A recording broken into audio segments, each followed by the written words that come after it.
بسم اللہ الرحمن الرحیم۔ شروع اللہ کے نام سے جو بڑا مہربان نہایت رحم والا ہے۔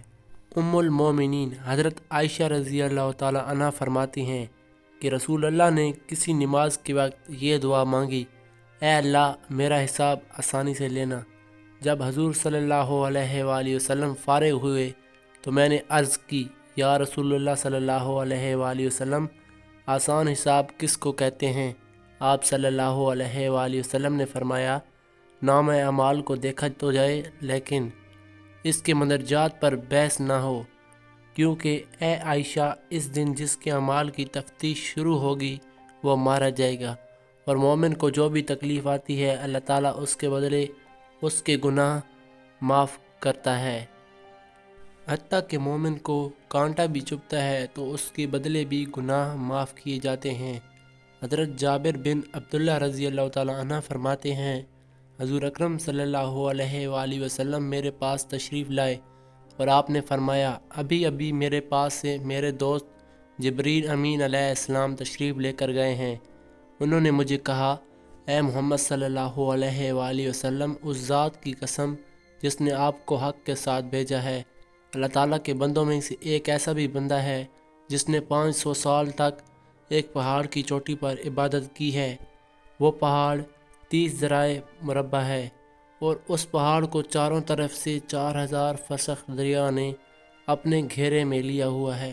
اللہ تعالیٰ نے اپنے اس بندے کے لیے 1 انگلی کی مقدار مقام سے پانی کا چشمہ جاری فرمایا۔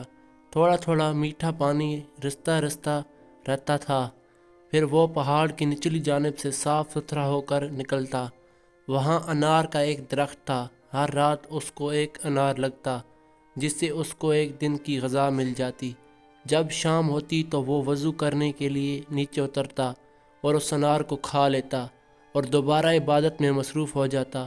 اس نے اللہ تعالیٰ سے دعا مانگی کہ یا اللہ، اس کو سجدے کی حالت میں موت عطا کرنا، زمین یا کوئی چیز اس کو نقصان نہ پہنچائے۔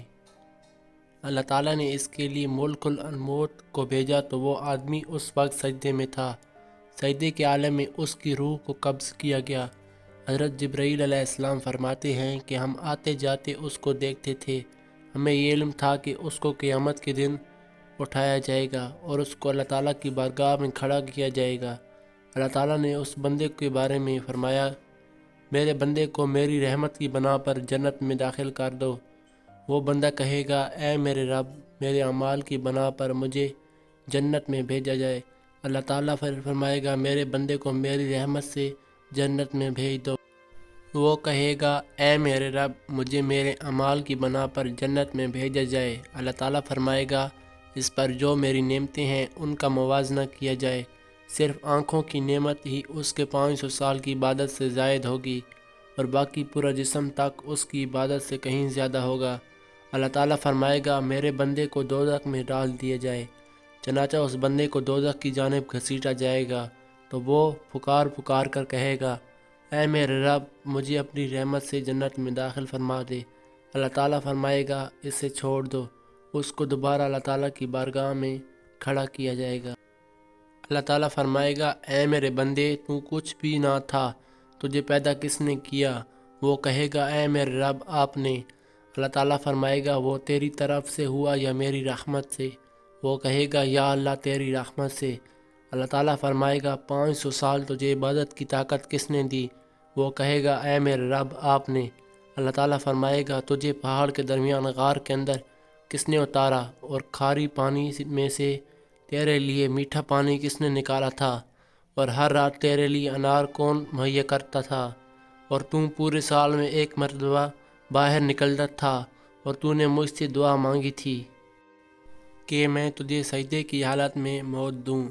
یہ سب تیرے لیے کس نے کیا؟ وہ کہے گا: اے میرے رب، سب تو نے ہی کیا۔ اللہ تعالیٰ فرمائے گا: وہ سب میرے رحمت کی بنا پر تھا اور اپنی رحمت ہی سے میں تجھے جنت میں داخل کروں گا۔ اللہ تعالیٰ پھر فرشتوں سے فرمائے گا: میرے بندے کو جنت میں داخل کر دو۔ اے میرے بندہ، تو کتنا اچھا بندہ تھا۔ اللہ تعالیٰ اس بندے کو جنت میں داخل فرمائے گا۔ حضرت جبرائیل علیہ السلام نے فرمایا: اے محمد صلی اللہ علیہ وآلہ وسلم، سب کچھ اللہ تعالیٰ کی رحمت سے ہے۔